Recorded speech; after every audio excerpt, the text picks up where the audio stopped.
Hello, everybody. Hi. Hey. Everybody. So nice to have everyone here with us, joining us for Political Tea Talk today. Um, I'm Double D Mother. Over here we have NDP Jones. And down here we have Snort Kitty Litter on TikTok. And then we have Under the Desk News as well. So excited to have all of them, have everyone here with us today. We have a packed show with a lot of things to discuss, and I'm so excited to dive into everything. I just wanted to give our special guests an opportunity to tell us a little bit about their platforms and also introduce themselves. So we'll start with Snorty, which is Heather. We'll start with you. My name is Heather. I am Snort Kitty Litter on TikTok. I am a mother of four by day, a door dasher by night, and somewhere in between I manage a little activism. As far as my platform, to be honest, I'm not 100% sure what it's about. I'd like to think it's about telling the truth about racism and white supremacy. And I know that sometimes even I myself in the past have found myself in situations where people were being bigoted. And because I didn't feel like I knew enough, I kept my mouth closed and I couldn't think of anything to say, and I didn't want to escalate the situation. But I don't think we can do that anymore because silence is violence. And I hope that my page is a place where other people who feel that can see ways where they might respond in situations like that. That's awesome. Awesome. I love it. And she's Snort Kitty Litter on TikTok. If you guys want to follow her, do you have Instagram or anything like that? I have an Instagram, but God, I don't think I've touched it in like a decade. Okay, well, just TikTok. Make sure you guys go and follow her on TikTok. She is freaking awesome. And then we have the lovely V here under the desk news. Take it away, Hi. V. Hi, so I'm V Spear with Under the Desk News. I do a daily news wrap, 60 seconds of what you need to know from the day, mostly focused on politics and sort of things that may affect your daily life, front of mind. When I'm not doing that, I work in food advocacy and food supply chain. So I'm actually not under my desk right now. I'm in a hotel because we're on assignment right now. But yeah, so that's it. I worked in politics and food policy forever, and now I try to make the news a little less scary. Awesome. And you guys can go and follow her on TikTok. Do you have Instagram or? I do. My Instagram is mxvs13. Awesome. So make sure you guys go and follow her on TikTok.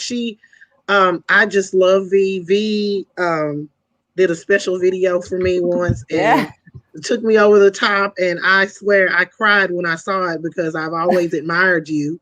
And I was just so excited that you decided to do that for me. So I appreciate it. I really love your content. It was an authentic shout out. I watched you all the time, and I thought you were doing a great job with covering the trial. And it was something that I wasn't, I didn't feel like I was, exactly the voice that everybody wanted to hear all the time. I could give the highlights, but you gave such an impassioned review of what was happening day to day and such great context that I was like, go follow Double D. Like, she knows what's up. Thank you. Don't look at there. Don't do it. See, I'm going to be blushing again. I'm so excited. Okay. So we're going to just dive right into the news, you guys. We have the first thing we're going to talk about is Rudy Giuliani. He's got some big problems, doesn't he? He's in hot water for sure. Yeah, he's in hot water for sure. Absolutely. So Rudy Giuliani's apartment was raided on Monday, and they actually raided his apartment and his law office. Searched at dawn on Wednesday, and the FBI seized as many as 8 of Rudy Giuliani's electronics. So this is like phones, and they also seized an assistant's laptop as well. So he was so worried about Hunter Biden, but he really should have been worried about his own stuff getting seized. They seized 8 things from him. I think an iPad, a laptop, a couple of phones. I mean, it was crazy.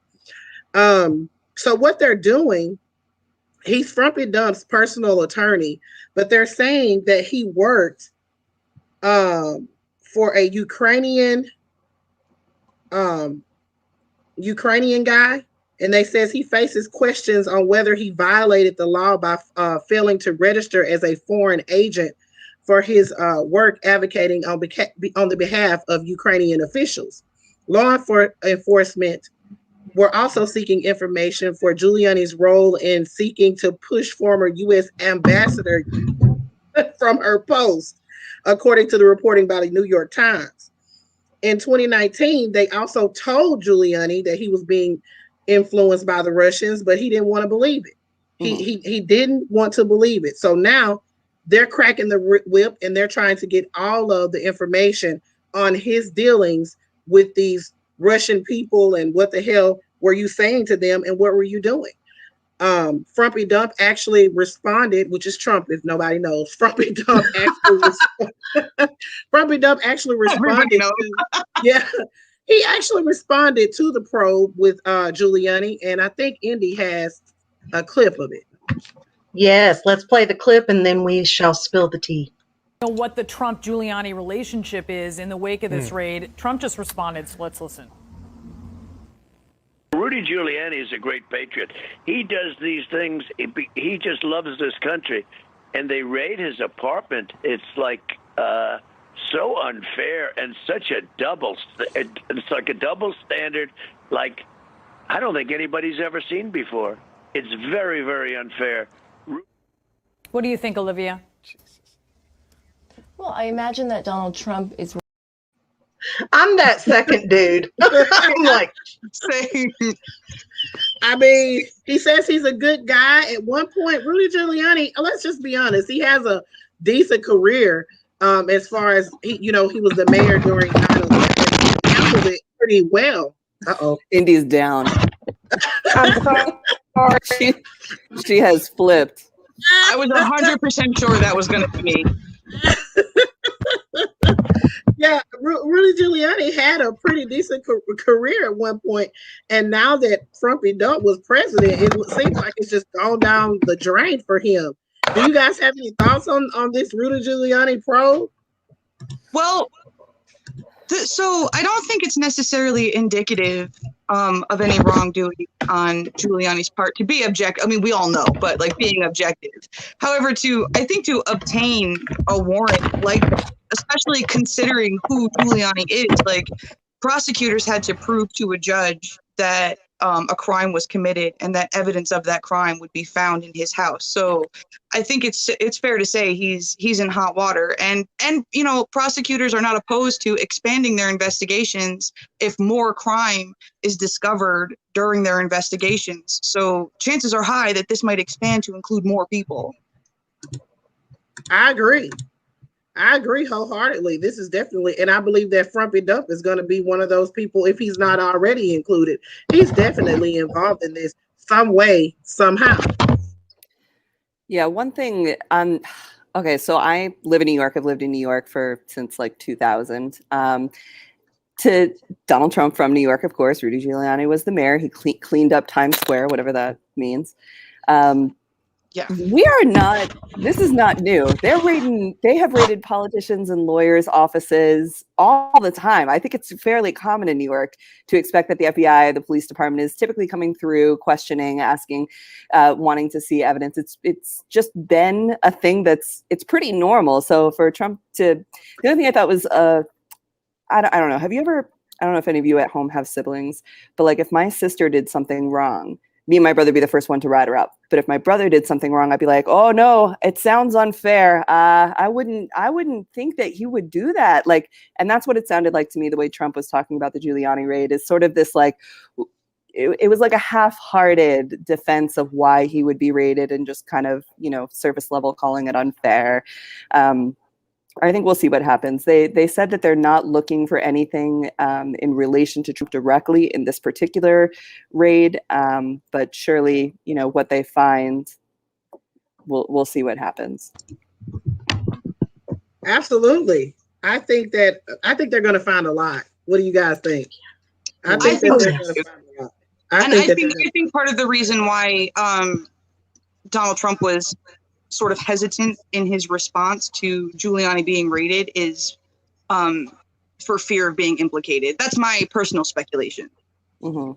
I can agree. Yeah, I can agree. That's about right. for folks who are wondering why they would raid his office in particular and maybe not like someone else, because there's several other people who were named. He just happens to be the most media worthy. Like he's the one that the media is going to click into the fastest. So there was lots of different warrants that were executed around this time with this topic in mind.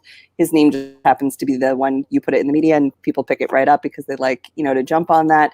And the reason why they're getting such a warrant to figure out his dealings with the Ukraine is because when you become an agent of the state in any way, you have to go through such an extensive security background check. You have to make certain promises to like uphold the United States first and foremost. You're like, it's bordering on, was it espionage? Is it not? Like, and I'm not saying that he's going to be accused of any of that, but that's the stuff they're going to be looking for. Did he give United States secrets to a potential foreign adversary?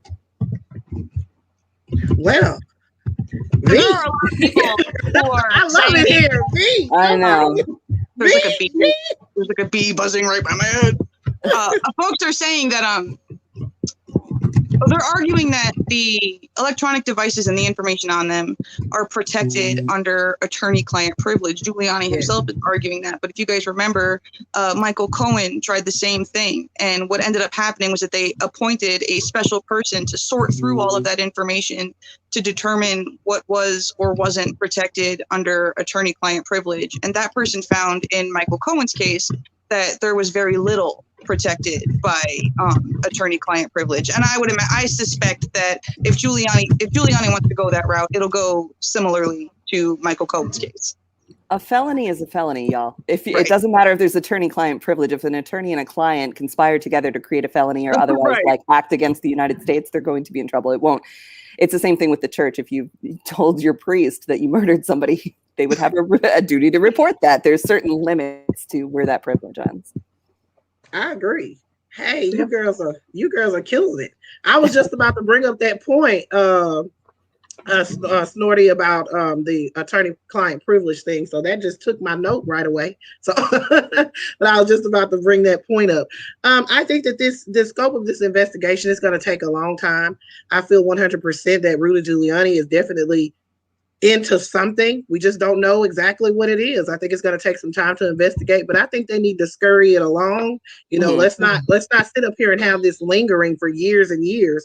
Let's go ahead and get it out of the way. But Rudy Giuliani, I feel that he's definitely guilty of something. I just don't know exactly what it is, but it's a shame that he is basically threw his career away and his credibility for Frumpy Dump. Everybody that was associated with Donald Trump has been taken down. It's terrible the way that it's happened. Y'all remember that big phone call that happened in Georgia, and the attorney was on there, and she actually lost her job. She worked for one of the bigger law firms in New York. It's just ridiculous the way that Frumpy Dump is taking these people down, and he's just sitting back, basking in the ambience. Like it's ridiculous. So his day is coming. He'll be getting his soon enough. His day is definitely coming. The next thing that we'll talk about this week. So that was some really big news this week, the deal with Giuliani. So we'll have to see what comes out in the washing and the raging. So the next thing that we have that came up this week is we'll go to some news that happened today. We'll bring you on over to Josh Duggar and his. Oh, you guys, last night when this news broke of Josh Duggar being arrested, I swear I immediately thought like he was doing some nasty things. It was something nasty that was going on with this. But I just wasn't sure. I was like, well, maybe, it was a Homeland Security, maybe not. But then I look up, and then their scope is so broad that you really couldn't narrow it down. Yeah. So last night I reported it. Everybody was anxious. Today at 11 o'clock, I knew he was going for arraignment. So I was on the edge of my seat, refreshing my computer every second. Like, daggone it, I need to know exactly what it is. When they said that he was brought up on CP, child porn charges, I have to say CP on TikTok. So that's why I said CP. Yep. But he was brought up, I think it's 2 counts of possession of CP. And they said that this were minors under the age of 12. Jeez. They said this happened between May 14th and May 19th. He received this material. So they actually raided his car lot in 2019, in November of 2019. So I'm wondering, was my thing. I was wondering, was that related to that? Because of the fact that he was also being investigated for his dealings in real estate. But I'm pretty sure now that I think about it, yeah, he has some type of civil suit where he bought some property that was already belonged to someone else. He's had I remember that. Josh Duggar, yeah, he's had some shitty, unchristian like crap that's been going on with him. So I'm like, well, that can't be related to that because this was federal. So the reason why they raided him because he had that CP, and apparently he still have it. His wife is pregnant. They're expecting a girl. She just announced this about a week ago, and I think that they have 6 children. They're having another one. So this is just terrible. And honestly, 6 children. Can you imagine? In possession of CP. What? And he cannot be. He's been remanded to jail. He can't get out until May 5th, which is Monday. They're having the hearing. I'm pretty sure they're going to give him a bond then. But one of the stipulations is that while he's awaiting trial, he cannot be around any children. So how are they going to do that? Because they live on the Duggar compound in Tonytown. They live on some. He can't be on that property anymore because they have all those daggone children that are still underage. So where are they going to go? I mean, the Duggars have all of those properties, so I'm pretty sure they can go to one of those properties. But this is terrible. Do you think that's something they'll keep in mind, like through the process of his bond or bail, or whether or not they'll even give him one? Like, is that something that they might consider before deciding that? I wonder. See, here's the thing about that. I'm wondering, are they going to consider it too? Because from what I'm hearing is that you can still be around children that if you're married and you have children, you can still be around those children, even though you're not guilty yet. You see what I'm saying? So I don't know. I don't know how that's going to work, but I feel they need to question the children. I feel they should question the children. I feel they should question everybody, all of the children that he comes in contact with, because there's a lot of freaking children around this guy, and his behavior is terrible. This is disgusting. So I want to know what you guys think about. I would be shocked if some Department of Child Protective Services doesn't get involved and start asking the kids questions. It's always so hard too with putting children in that circumstance, right? Because you have this natural inclination to protect your parents, even if they've hurt you. And there is obviously a lot of invested parties that want to somehow lower the amount of action around this because it implicates not just that family, but also their livelihood through the television shows that they have, the books they have, this peddling of Christianity, version of Christianity, that it's difficult. And we know historically that oftentimes these type of cases are handled differently, or there's some sort of like tamping down of people's rage. I don't know that this will happen this time. I don't see a reason why they would have to protect this particular individual the way that they do maybe, in different cases, if it's a higher level of, like when the bishop does it, the Vatican's involved, right? People get involved when it's somebody like that. But for him, I don't know that he has anybody that feels that level of loyalty to him in particular. But I think you're going to see a lot of trying to tamp down the issue across the board. I mean, there are other folks on TikTok, even outside of the religious spectrum, who have engaged in this type of behavior, and they continue to make videos to this day. And I'm not going to name who it is, but I'm sure we can all pick our favorite makeup person. And it just, for me, there's of course no reason, and it doesn't make sense, but it does make you wonder, like, what is behind all this? What is the reason why this happens and it gets covered up, and is it that people are embarrassed and they don't want to talk about it? It makes the average American in person just uncomfortable, so nobody wants to look at something that ugly, right? But at the same time, like, you have to. Yeah, absolutely. I think it happens in small town America a lot too. Like, you have those families, they want to keep the family pedophile a secret, or the family rapist or thief or whatever, and maybe that has something to do with the fact that people you get associated with your family. If you go to meet somebody and they want to know who your people are so they can figure out who you are, and people don't want to be associated with people who are hurting children or hurting and violating people. Right. And this, You know, these so cases the are first always, instinct is to keep it secret, but really that's just creating an environment for it to continue. and these cases are always a matter of power, right? Any kind of essay stuff is never a matter of intimacy or preference. It's a matter of power. It's wanting to exact power or some sort of, reign over another human being's life. And I think if we can look at it from that perspective, then you can be objective and you can say that this is an issue. This is a person who could potentially have, other dangerous thoughts or actions that could escalate to other violent actions.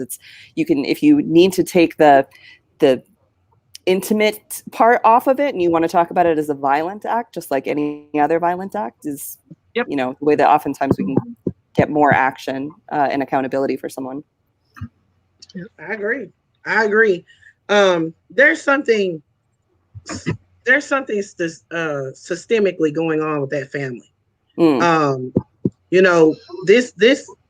Josh is doing this a long time ago. That the records and stuff were sealed to his sisters and stuff, and other. I think it was a babysitter or something that he did this with. I'm just wondering, what were they like? They didn't turn him in to the police or whatever. So what were they supposed to do with Josh to help him? Like once he started exhibiting, this is the conversations that I feel like we need to have. When you have someone that's exhibiting this behavior, and then he was younger, I think it started he's like 15. What are they supposed to do? Because they put him in a Christian camp. And well, according to what I read, he says that his parents actually took him to the police for him to confess when he was a teenager. And after he confessed, then they sent him to that Christian camp. Correct. Which I try not to say much about that because I have my own biases about stuff like that. So, but from what he said, they did try to make him take responsibility, at least with the police. So, but my thing is, what was the right course of action for them to take with their kid that was doing this to other family members? Like, were they supposed to take him to the Christian camp, or was they supposed to send him to jail? Which one that's appropriate? You see what I'm saying? That's a question. When you got when we talk about parenting stuff, because I have kids, but as far as being a mom, I'm out here winging it. Like, I'll let you know in 18 years how I did, But when my first instinct, I think it's hard to put yourself in those shoes. And thank God, I pray that I never have to wear them. But I feel like my first instinct would have been therapy, professional help. Like, get somebody in here who has degrees in dealing with this kind of thing, I just don't know if a Christian camp is where you want to send somebody who's evidently dealing with enough. And that would be my question to them. What kind of help was he getting at this Christian camp? Were y'all just trying to pray these feelings out of him? Because I know y'all have heard of that, where they're praying. Oh, I'm praying that he's, you know what I'm saying? Or are you getting him the professional help that Snorty's talking about over here? What kind of help was he getting there? And we all know that if you send him to jail, they're not exactly getting the help. There's no rehabilitation. Some places do have it, but there's no real rehabilitation in jail. So what do you do as a parent there? Because you see what the end result was. He still ended up doing the things that he did. What he did with the Ashley Madison and cheating on his wife and stuff, that's really irrelevant to what this is. This is different. It is all kind of tied together, though, right? Because it's about power and secrets. It's about being seen. When you come from a family that has 15 children and your time to shine is, the first 18 months of your life before the next one is there to replace you, that creates a really interesting family dynamic for which to deal with. And you see, because I work in food policy, we oftentimes work in schools also. And we've seen in certain schools where there's a family that is experiencing food insecurity, and that's how they come to my office at that time. But we would also hear that there were violence between siblings, because when you're competing for things like love, shelter, and food, you're competing across the board. That doesn't stop once you both get food, then you're competing for the next thing. So when you're in a plural family like that, there's a high risk of there just not being enough love, attention, food, or power to go around. There's not enough time to be to be made to feel special. And that doesn't, there are a lot of people that don't feel special and grow up in neglectful homes and don't grow up to do these bad things. But in those cases, you have to go all the way back to the family dynamic and say, what was taught here? What was taught here is the head of household is a man and he has power. And if you are a male child, potentially that's something that you're seeking. And so if you're imitating your father, what are you doing? And if you're imitating your father, what's your father doing? Just throwing that out. I'm not saying he's doing anything. I'm just saying you learn, from your parents in some cases, or from what you're seeing or what you have access to before you're 15. I mean, you have very limited access to the outside world. And they had absolutely nothing, because I can remember watching. I mean, I'm a 19 kid and counting on fan. Like, I watched those shows. I actually put a little bit of my parenting behind Michelle Duggar, because she doesn't yell at her kids. She gets down on her knees, and when she wants them to really hear her, she makes them look her in the eye. I learned that from Michelle. I thought she was she was great, so I love that show. But what was going on in that household? Because he can't watch TV. He's not going to school. He's not listening to the rap music and all the stuff that, that they claim that influences people to do this sort of thing. So what happened with Josh? What was Josh seeing that made this situation happen? Because something happened there, as V said. Something influenced him, because we're all products of our environment. Yeah. And it's an ongoing thing. This isn't his first rodeo. So, all of that stems back to something. Yeah. Right. And I pray that they speak with the children. They need to speak with the children and find out if there may have not been, but if he was messing with his sister, trying to mess with his sisters, he might. Yeah, so it's like, that's the thing, is we don't know where his lines are at that point. Yeah, I mean, he doesn't. It seems like he doesn't have any.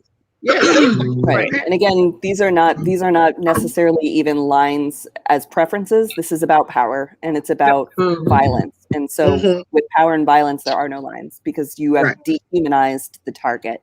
So whether it was his own children, his sisters, his neighbor, somebody he doesn't know, that is less relevant than the satisfaction these people get from violence and power. I love it. Okay, awesome. That's correct. Nothing for me to add. I know that. So I'm going to definitely be staying on top of this, you guys, whenever to see what happens. Like I said, he will go to court on Monday. They will decide if he gets a bond, what the terms of his release will be, if he's released, what's going to go on with that. But as of right now, he's sitting behind bars for the weekend, and I must say he deserves it. So we'll see what happens there. The next thing that we'll talk about here is the President Biden's rescue American Families Plan that he presented to Congress on Wednesday. I love Biden, but he's got some plans to spend a lot of freaking money. He's got a lot. I mean, I care for him, but he's got plan. I mean, it seems like to me, and you can correct me if I'm wrong, like every other week he's presenting these $1 trillion plans to spend all this money. But I'm not cheap. So hey, if you got it, flaunt it. So he presented, do you want me to play the clip? Oh wait. No, not this is where I'm gonna talk about it, to tell him what it is. Not the actual speech yet. Okay, so I'm sorry. So I'm so eager. I've learned how to do this now, Tiffany. So I'm trigger happy. We figured it out. So President Biden presented this $1.8 trillion American Families Plan to Congress on Wednesday. The plan aims to expand anti-poverty measures the president implemented in the wake of the COVID-19 crisis and prioritize helping working and middle-class families. This plan, oh my gosh, guys, it is broad. It is very broad. It has the National Paid Family and Medical Leave Act. This is going to give people 12 weeks of paid parental, family, and personal illness and safe leave. And this will pay workers up to $4,000 a month for being off. This expands tax cuts for working families. The American Rescue Plan which is the COVID plan. It made temporary expansions to a wide range of tax credits. The American Rescue Plans calls for them to keep those plans. He also wants to keep the child tax credit, the extra money that he's given with the American Rescue Plan. He wants to keep that for at least until 2025. He wants to make Affordable Care Act premium tax credits permanent.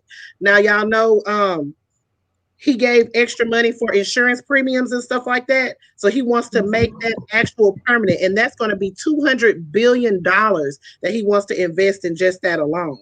He wants to provide nutrition support because during the COVID, we noticed that people were food insecure.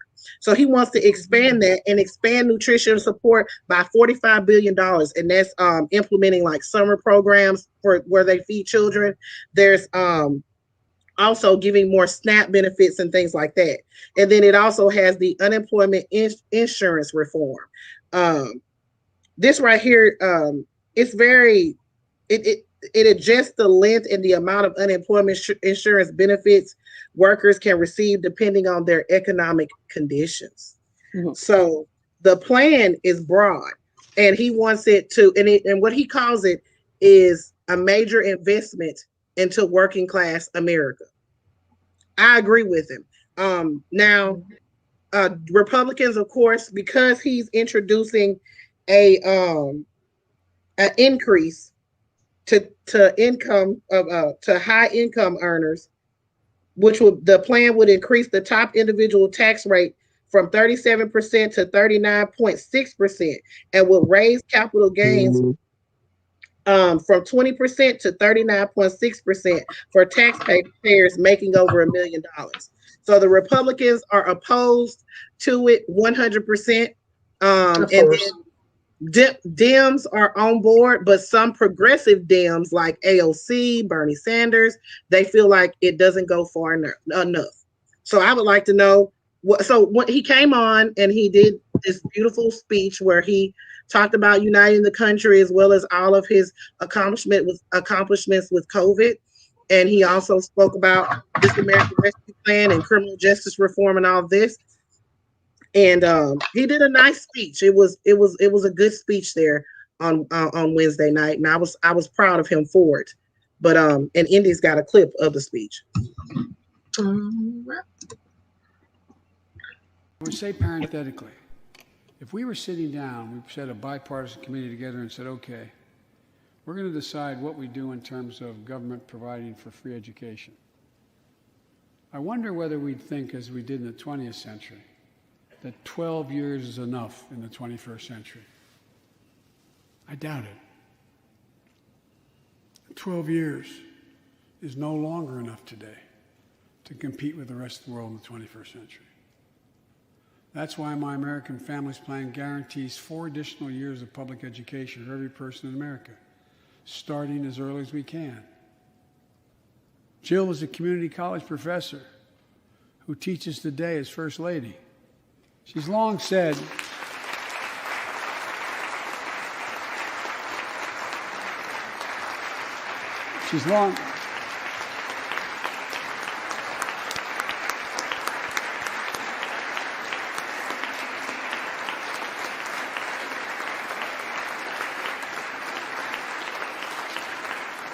if I've heard it once, I've heard it 1,000 times. Joe, any country that out-educates us is going to outcompete us. There we go. I love their relationships. He's just so cute. I'm sorry, they're just the cutest. But I would love to know what you guys think about the Family Rescue Plan, President Biden's speech. Take it away, take it away. All right, well, I'm talking about my 2 favorite things: free education, which would equal educated populace, and of course having America's wealthiest pay their fair share in taxes. Those are 2 of that's my favorite song. Okay, so this is where I work, right? In food policy. Yep. So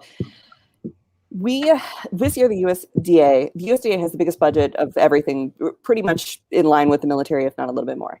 And they have the power to feed every single American, feed them well.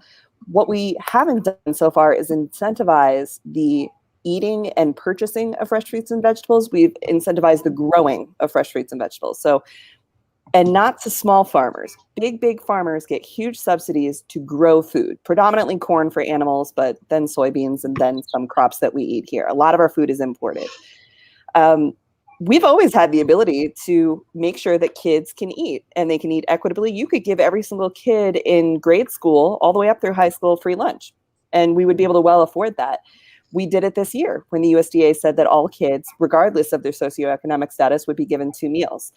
And part of that is because the government is dedicated to buying from dairy and from different people to provide those school lunches, and they need to meet those commitments for those contracts. And the other part of it is like, when we feed kids, we reduce the issues with failure to thrive. When we feed kids, we reduce the issues with learning disabilities, and not learning disabilities that are chemically inbound and that you were born with, but the ones that come from being distracted because you're hungry or because you are not developing at the same rate as other kids in your class.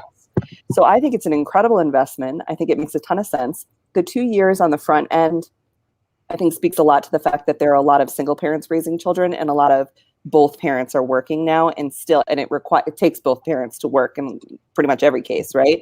So being able to get a kid into a school that's tuition free at 2 and 3, that's not necessarily what the parents want in their heart of hearts, but it's what they need so that they can work. So that's capitalism at play. The 2 years on the other side is to reduce the rate of drug abuse. And you're 18 years old. You know what being 18 years old is like now? It's not like what it was back in the 60s when they decided 12 years of school was enough. Your first 2 years of college, you're learning who you are and you're growing up. You still need a lot of sheltering. You still need a lot of structure. You're just sort of getting your toes wet in the water of what it's going to be like in the world. And to kick a kid out at 18, they're going in the military. They maybe have the wherewithal to, if they're not going to a 4-year college, to kind of get a job, but like, how are you going to build that into career? There's very little success in kicking a kid out at 18 and saying, figure it out, you know? Mm-hmm. So I think it's an incredible plan. We well have the money to do it. And just to bring up one other thing that we did a study in Baltimore in 2015 and 2016, where we were sending fresh produce boxes to families in a neighborhood in Baltimore that had experienced gross food insecurity. And what we wanted to study was not only were the kids getting better grades in school, but were the families impacted. So we weren't just feeding the kid, we were feeding the whole family. And what we found in this particular neighborhood is that the rate of employment went up at the end of the study because people's basic need was met. They knew where they were going to get their next meal, so they could start to work on the next thing that they needed to do for their family. The rate of crime went down. They don't call it hangry for nothing. People are hungry and they're committing crimes, oftentimes theft, to feed their family and to meet a basic need, you know? So feeding people, I think, is the number one thing that we can do for citizens in this country to just take that burden away. You take that one burden away and people can really thrive. They can really soar. Yeah, that's so interesting. And I agree, because it makes perfect sense. Yep. We got to feed them a little bit better. You saw that 3 doctors are suing the USDA because of the dairy recommendations that go into the school lunches and all the government contracts.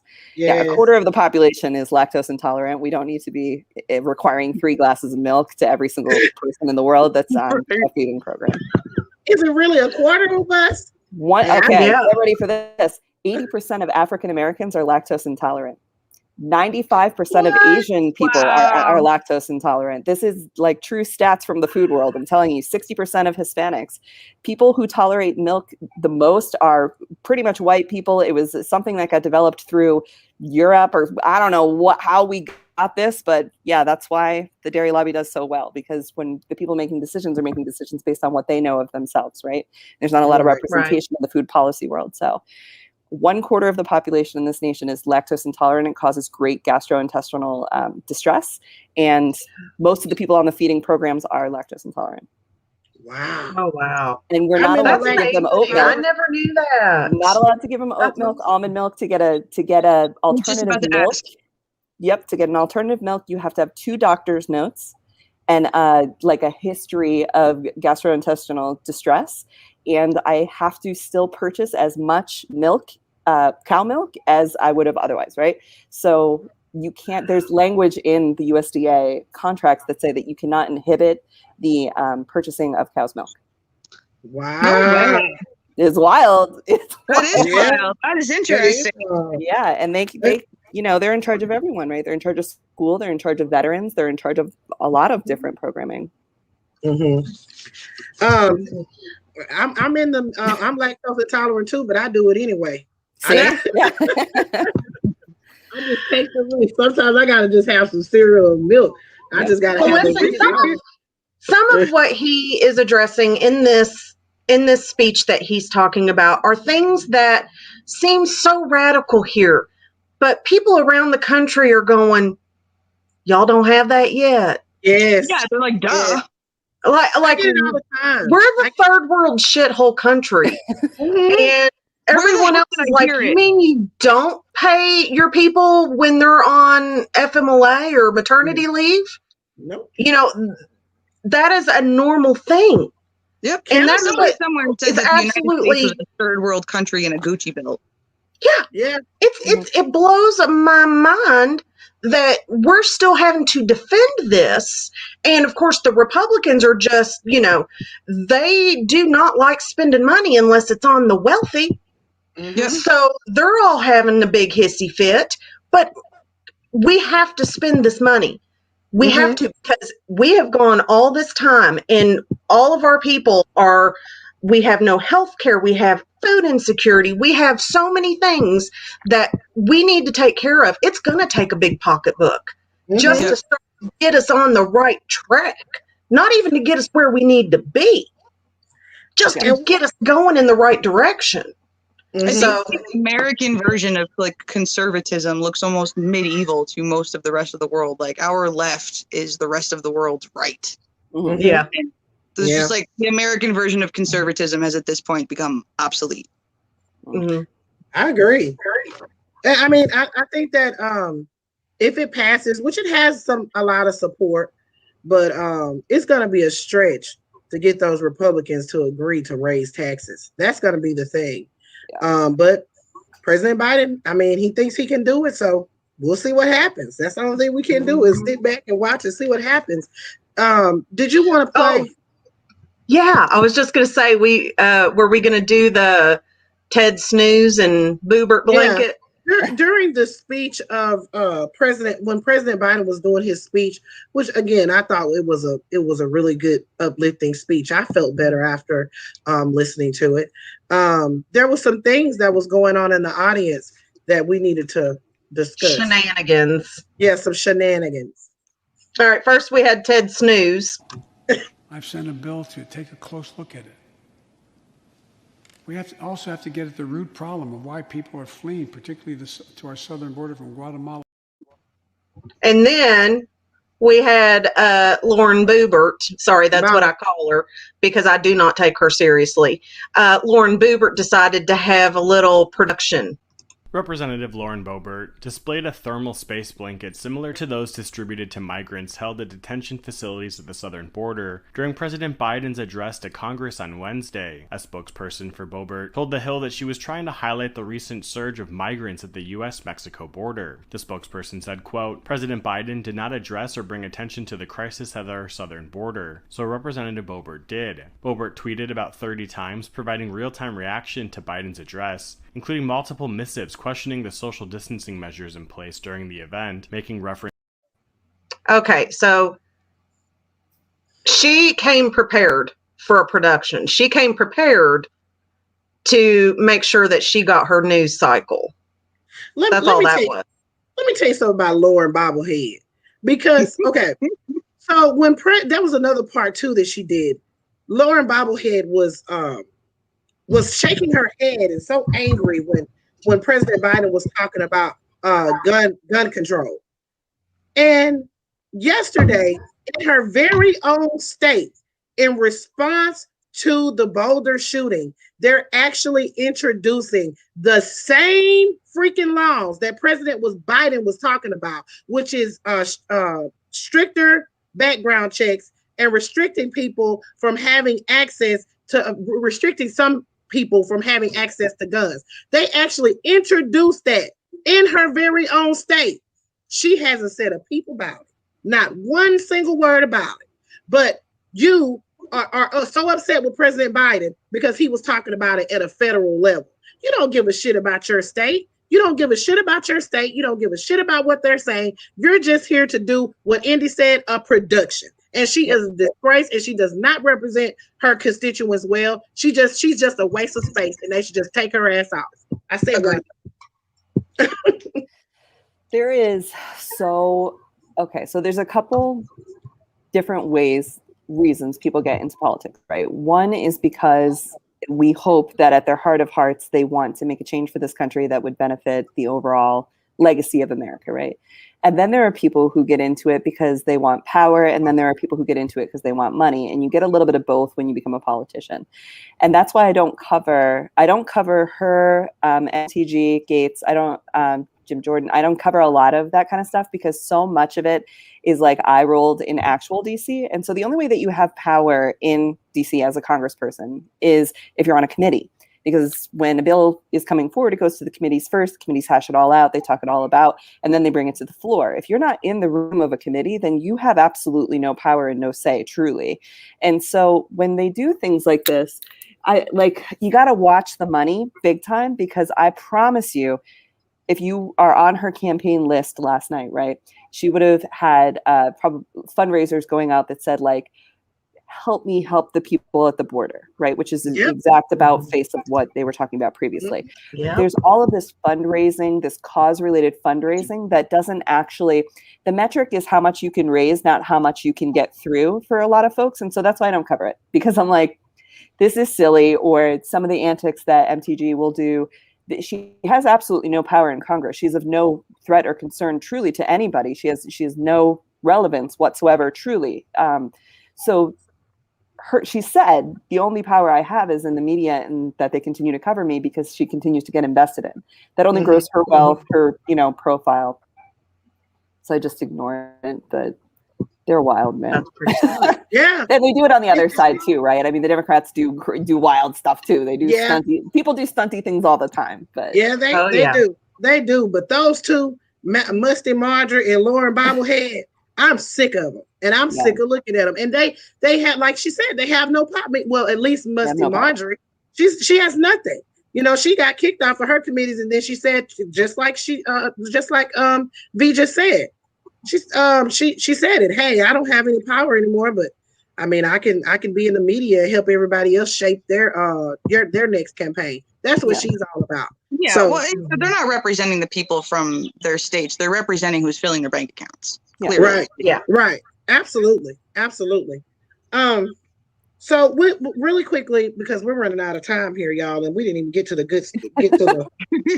what I'm gonna pick next. We're gonna talk, because I know V wanted to cover this, the menthol cigarettes. So mad. I know we got to get that in, because I know you're the one. I smoke those. I know. I know. The FDA is banning menthol flavored cigars and menthol flavored cigars. They want to get rid of all of that. This regulation would only apply to the manufacturer. Mm-hmm. And y'all, I wrote this down real quick because I forgot to look it up, and I can't even understand my writing. Okay, apply to the manufacturer and retailers and wholesalers, and they can't take action against the individual. And this was a worry of some civil rights leaders, apparently, because they didn't want police to be going down and actually targeting Black people who were in possession of cigarettes. So that's what happened with Eric Garner, where he was selling the loose cigarettes. So I'll let V take it away. Let me tell you why this made me so absolutely insane. Okay, just like blazingly mad. Like, made a video, not in my little under the desk costume. I was so mad. This has been something. First of all, this country was founded by tobacco farmers in Virginia, right? And if I'm not a smoking advocate, I don't think kids should smoke. I don't smoke myself right now, just throwing that out there. But it was founded by tobacco farmers. Native people have, for millennia, right, cultivated tobacco. And then cigarettes got bastardized somehow in the 20s and 30s with a lot of additives that made them cheaper to make and more addictive to smoke. So those are the things I think, if you want to go after something, let's go after that. right? First, let's go after the additives. Let's go after the way that it's made more addictive. Let's go after the advertising. Let's make sure they're not targeting kids. They're not sold within a school zone. All those kind of things are perfectly reasonable, right? What made me so upset about it is this has been on the table for years. In 2009, they were able to ban all the juice cartridges and flavored cigarettes because literally they were coming out with like margarita flavored Camels, which were delicious, by the way. Going back to my smoking days, all right? Back to my smoking days. Also, smoking is very much a social thing in DC. And so sometimes you would pretend that you smoked just so you could hang out and hear what they were talking about because that's like how you get involved in different things. So anyway, that aside. So then they banned the juice cartridges because sure, there shouldn't be bubblegum cigarettes for real. Like that's obviously directed at children. The menthol thing is an issue because it is smoked by predominantly Black people, predominantly the queer community, and predominantly women. Okay. And if you are so concerned about the health of these particular demographics, then I need to see a little bit more from you. I want to see a little bit more investment in the health of these demographics, actually. I want to see a lot more effort put towards the health rights of these particular communities. I want to see the AIDS vaccine. I want to see women's healthcare clinics not being demonized constantly. I want to see like us actually making an investment in the Black community and rising up that community from all different aspects that they struggle health-wise. What they did is they were like, well, we're going to take away the thing that y'all like, and we're going to offer you nothing in return. And we're not going to ban all cigarettes. We're going to ban the cigarettes that these particular demographics seem to prefer under the guise of, we want to make an investment in your health. Y'all, if you don't have a right to a minty cigarette in this country, what kind of rights do you have? There are very Yeah, that's what Heather said. They can say they're doing it just so that they can be like, see, we care about their health. We care about the health of marginalized communities. We're gonna get rid of menthol, but it's like it's the bare minimum. My kid does the same thing when I go to ask her to find something. She doesn't actually look. She'll just like walk around in a circle and make it look like she's doing it. They're not actually investing anything into the health of these people. They're just doing this so that it looks like they are and they get to say it. And someone made a good comment yesterday when I was like, when I made that video, so many people commented on it. Well, I'm going to be stocking up on my menthols. So what you're going to see now is the political action folks that got involved in this bill and pushed the FDA to respond to a 2013 petition. So we held it for the entire Trump administration, essentially. It's like the African American Civil Union Against Smoking, right? Go look and see who's actually funding that and who's actually behind that, right? These are not all people who are from the communities that they claim to be representing. They are from the anti-smoking legislation. Why aren't we getting rid of alcohol then? Why aren't we getting rid of guns? If you're worried about people's health, there's a lot of other things that you could potentially do. What will happen is people will buy a ton of menthol cigarettes, right? Or there'll be all of this hullabaloo about it. It brings up the opportunity for the world to speak about the terrible habits of the Black and queer and women communities. All these people are smoking. All these people are low income. All these people are low class. No, they're not. And so you have this terrible conversation going on about these communities that are already marginalized. Now you're going to see a spike in people stockpiling menthol cigarettes, and the ACLU is going to step in and say, you can't just ban menthol. If you want to ban all cigarettes, you can try to do that. But again, this country was founded by tobacco farmers and Native people who use tobacco and should be welcome to, like any other crop. So you cannot tell somebody, I'm doing this for your health, and then not actually invest in the major killers of those demographics in this country. You can't just take away the coping mechanism that they have and the thing that they enjoy and then not replace it with anything. So it made me really insightful. I didn't even consider like that part, like the opportunity to use that to talk about the bad habits of like people of color and women and stuff like that. Constantly. If there is an opportunity to speak about marginalized communities in a defamatory way, it'll happen. They'll seize it for sure when these things come up, right? So I think that was great. And it came right at the time where we're trying to not talk about other things, right? So now we're going to have everybody get hot on menthol cigarettes because why? Because the Black community was trying to speak about gun violence and police violence. So now we're going to get everybody hot on menthol cigarettes, right? Isn't that interesting? Absolutely. Absolutely. Come through, V. Come through, yeah, V. For real. V. Educating us all here. So we had that happen. Any other thoughts on that? Hopefully that doesn't go through. I mean, I don't think it will. I don't think it'll go anywhere. I think they're just blowing smoke up our ass. It better not. It won't. The next thing that I had, and we can just briefly discuss it, and we'll take some questions. So if y'all have any questions, please put the questions in the comments, and we'll get to them. There's a situation here with make sure that's the one I want because we only have time for one. I want to talk about Matt Gaetz. Matt Gaetz last night. So I was sitting here just chilling and reading my book. And it comes up on my screen like, hey, Matt Gaetz, Joel Greenberg confessed. I was like, what? So I scurry on over there so I can read it. And so what happened is Joel Greenberg was trying to get pardons from Frumpy Dump. Okay. So was trying to get pardons from Frumpy Dump. So he started speaking with Roger Stone. He offers Roger Stone $250,000 in Bitcoin. They were communicating over they were communicating in a probably something like Snapchat or something like that. Because it was supposed to be like one of those type of apps where it could be erased. So they were communicating in that. And he says to him, he said, well, you know, he confesses and said what happened. And Roger Stone tells him he has to write a letter. And so he writes it. His dumb ass actually writes this letter saying what they did. Like they did pay this underage girl underage from sex or whatever. Mm-hmm. And so when I read that he said he had to write a letter and then he wrote it, I was like, yeah, he actually freaking wrote a letter. And they actually have the Daily Beast actually obtained a copy, and the letter has been analyzed by a handwriting expert based on some stuff that he did when he was working as the tax guy or whatever. And he actually did write it.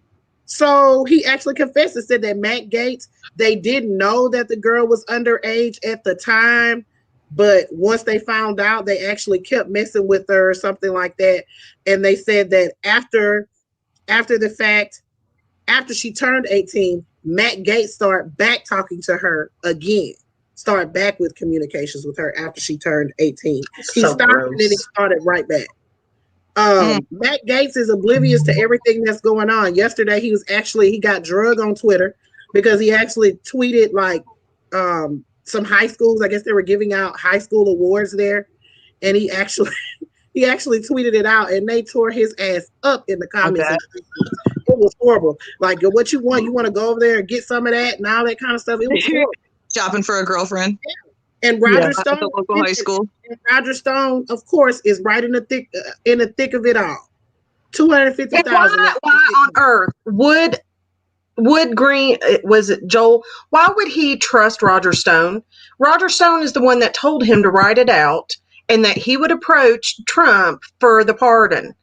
Why in God's name would you trust somebody that looks like a Scooby-Doo villain? Why? Because he thinks he's part of the patriarchy, right? This is the problem with a lot of folks, in DC and otherwise. They will never love you, baby. They will never love you. You will never be a part of them. It will not happen. And so when you understand that, then you can kind of work with that, right? But he felt like he was a part of it. And that's the game. And you're not. They will never love you. Either side. I mean, also, they will never love you. If you fuck up, like you're fucked up, like that's it. Like they will never love you. There is no such thing as unconditional friendship in DC at all. And I think for him to write it out, I can imagine that Roger Stone was probably trying to leverage this as like really tangible evidence. I don't think that there was any possibility of it going to Trump. I don't think that Trump was actually, I personally don't think that he was by allowing pardons to be purchased. I think if it was something that could potentially implicate him or somehow affect him, there was priority given, but I have no reason to believe that he actually sold any of the pardons. And I don't think that Roger Stone actually had it like that. I don't think he had it like that, where you could like go to his boy and like get him off. No way. Especially not on stuff with kids. Nobody's going to do that. Mm-hmm. Yeah, I agree. So Matt Gaetz, they said that Ted Lieu actually called for him to be removed from his committees, which we just talked about how that takes away all his power. They said they do not want him on a judiciary committee because they actually have they're over the department that's investigating him.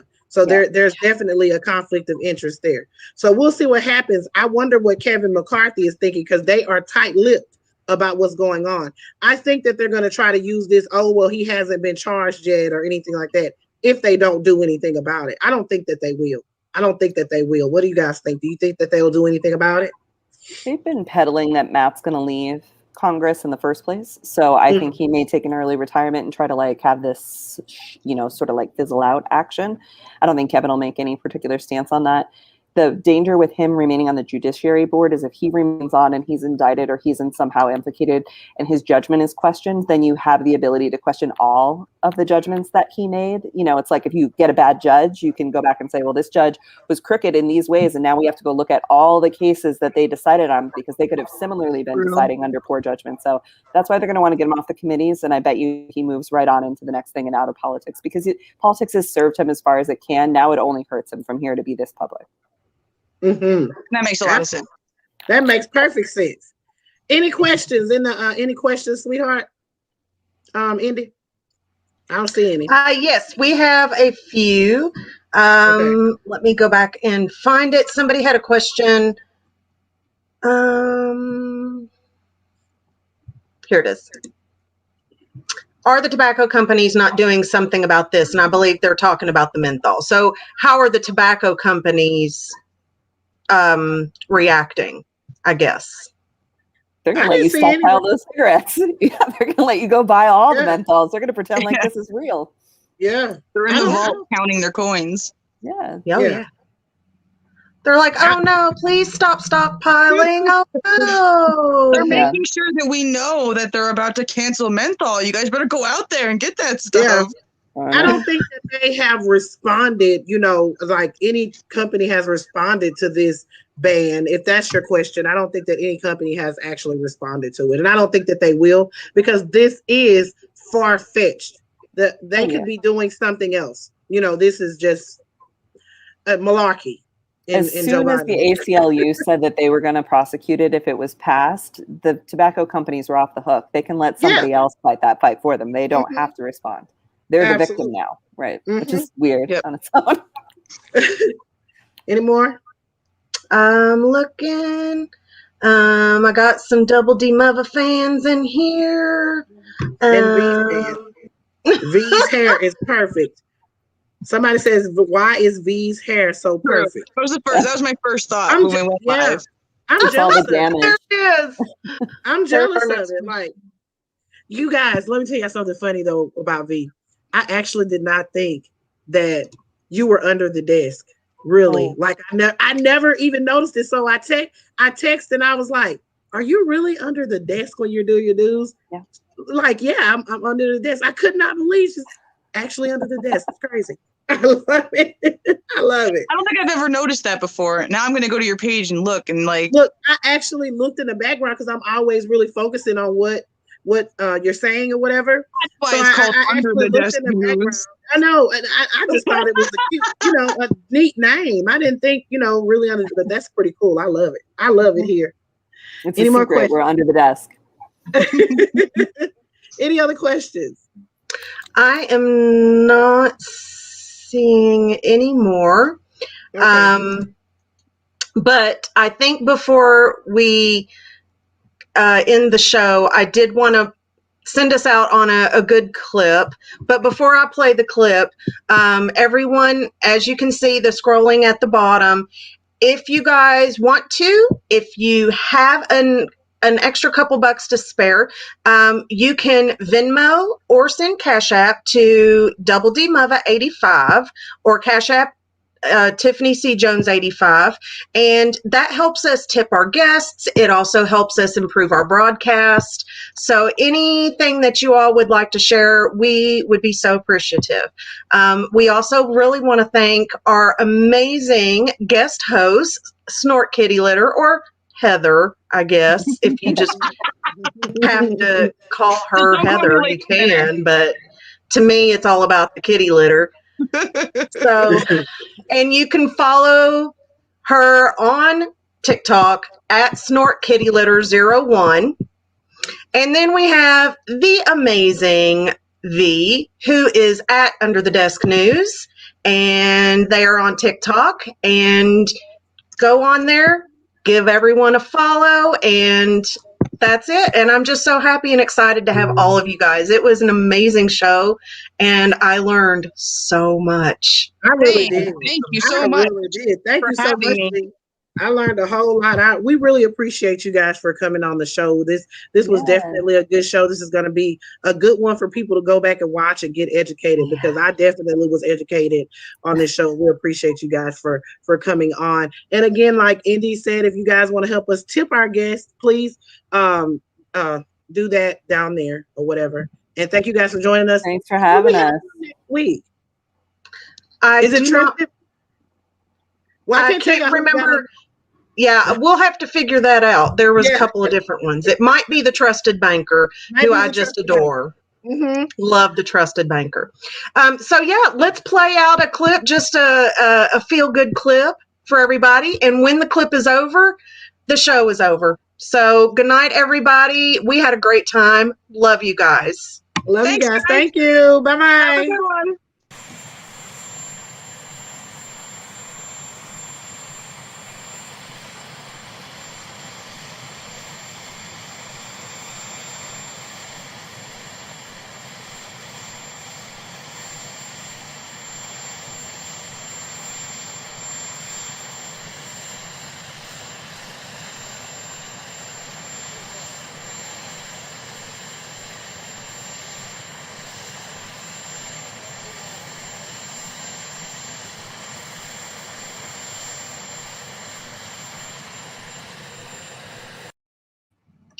Good night, everybody.